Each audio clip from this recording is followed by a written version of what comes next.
Hello बच्चों, क्या हाल चाल है। आई होप आप सभी लोग बहुत ही मस्त होंगे। तो बेटा आज मैं आप लोगों को बताऊंगी कि MPPNS यानी pre nursing selection test, MP के अंदर नर्सिंग में गवर्नमेंट कॉलेज हो या प्राइवेट कॉलेज हो उनमें एडमिशन लेने के लिए अब एक टेस्ट होता है, एंट्रेंस एग्ज़ाम होता है MPPNST के नाम से, जिसके थ्रू आपको GNM में और BSc नर्सिंग में एडमिशन मिलता है। ठीक है, तो अब बात आती है उसका एग्ज़ाम कब होगा। तो बेटा देखिए, एग्ज़ाम इसका मतलब पिछले वर्षों से देखा जाए तो जून के अंदर एग्ज़ाम होता था, तो इस साल भी जून के अंदर ही एग्ज़ाम होगा। और सिलेबस की बात की जाए कि सिलेबस में क्या क्या पूछा जाएगा, तो बेटा आपके 12 का सिलेबस पूछा जाएगा। ठीक है, और 12 का ही सिलेबस पूछा जाएगा, फिजिक्स, केमिस्ट्री, बायोलॉजी। ठीक है, और साथ में आपको जीके पूछी जाती है और इंग्लिश भी पूछी जाती है। तो बेटा आप लोग सिलेक्शन चाहिए तो तीन जो सब्जेक्ट है, फिजिक्स, केमिस्ट्री, बायोलॉजी, इन पर ज़्यादा फोकस करो और इंग्लिश जीके पर भी फोकस करो, लेकिन तीन सब्जेक्टों पर ज़्यादा फोकस करो। ठीक है, कोई भी सवाल है नर्सिंग से रिलेटेड, नीट से रिलेटेड, कमेंट में बता देना। और आप सभी लोग बोल रहे होंगे कि कहाँ पे ये सारी नॉलेज दे रहे हैं, तो भाई हम गांव से हैं और अभी गांव में हैं, तो गांव में जो काम होता है उसी को देते देते आपको नॉलेज भेज रहे हैं। और आप सभी लोगों को मैंने बता ही दिया था कि मेरे पापा मम्मी की कंडीशन बेकार है, मम्मी का ऑपरेशन हुआ और पापा का एक्सीडेंट हो गया, तो उसी वजह से मैं जहाँ पे होती हूँ आपको शेयर कर देती हूँ। बाकी मिलती हूँ, अगर कोई भी सवाल है कमेंट कर देना। और MCQ सेशन जो हमारे चल रहे हैं बेटा, उन MCQ सेशन को मैं जितना टाइम मिलेगा मैं आपको ज़रूर कोशिश करूँगी आप तक प्रोवाइड करने की। बाकी आप लोग जी भर के पढ़ो बेटा। जब आपका MPPNST में जो लड़कियां हैं ना, आपका सिलेक्शन हो जाएगा, ठीक है, तो क्या होता है कि MPPNST की जो कॉलेजेस होती हैं, कुछ कॉलेजेस में जैसे ही आपका BSc नर्सिंग 4 साल का कोर्स कंप्लीट हो गया, आपको गवर्नमेंट जॉब डायरेक्ट मिल जाती है। ठीक है ना, तो अभी मेहनत कर लो, गवर्नमेंट कॉलेज मिल जाएगी तो बढ़िया रहेगा। 4 साल BSc नर्सिंग कंप्लीट करने के बाद आपकी डायरेक्ट पोस्टिंग हो जाती है, गवर्नमेंट जॉब मिल जाती है। ठीक है ना, तो कोई भी सवाल फिर भी रिलेटेड है नर्सिंग से हो, नीट से हो, तो कमेंट कर देना। और आप लोगों ने जिस भी बच्चे ने नीट का फॉर्म भी बेटा आपको डालना था, क्योंकि नीट में अच्छे मार्क्स आ जाते हैं तो कभी कभी आपको BSc नर्सिंग में एडमिशन मिल जाता है। ठीक है, तो हमेशा याद रखो, जो भी बच्चे हैं नर्सिंग का फॉर्म डालते हैं तो साथ में नीट का फॉर्म डालें और एम्स BSc नर्सिंग का भी फॉर्म डालें।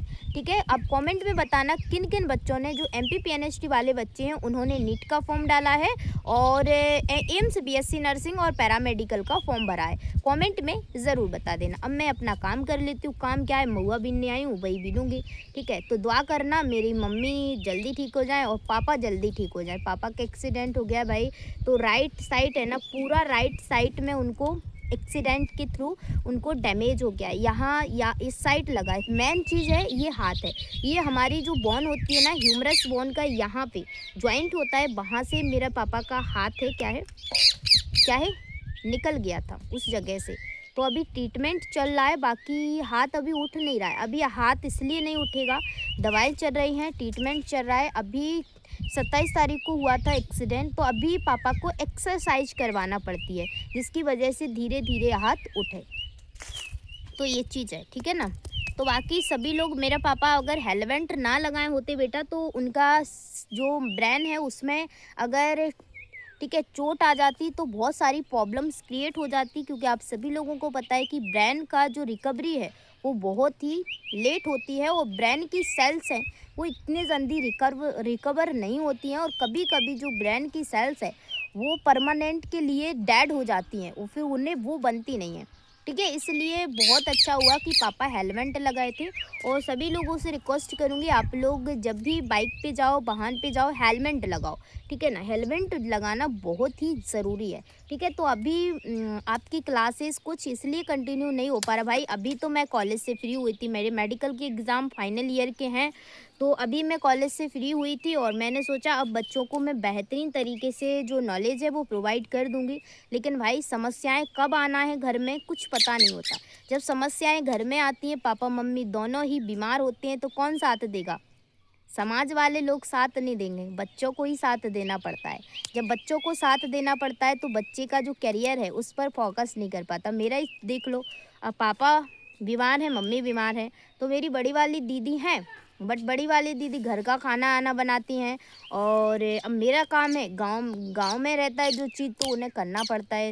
तो भैंस है उसको देखना, भैंस को देखना, चरने डालना, उसका गोबर डालना और ये सब चीज़ें करना। ठीक है, तो मैं कभी वो नहीं करती कि मैं गांव से हूँ। गांव से हम लोग गांव का सारा काम करते हैं। पढ़ाई है उसको भी शिद्दत से करते हैं। ठीक है ना, तो आप भी पढ़ते रहो बेटा, जो भी समस्याएं आती रहेंगी, बट पढ़ाई आपको नहीं छोड़ना है। जहाँ पे भी हो आप लोग, जहाँ पे हो, जिस जगह पे हो, पढ़ाई करो। ठीक है ना। मिलती हूँ नेक्स्ट वीडियो के अंदर। जो भी सवाल हैं आपके, जो भी जवाब हैं, आप लोग कमेंट कर देना। ठीक है ना, बाय बाय।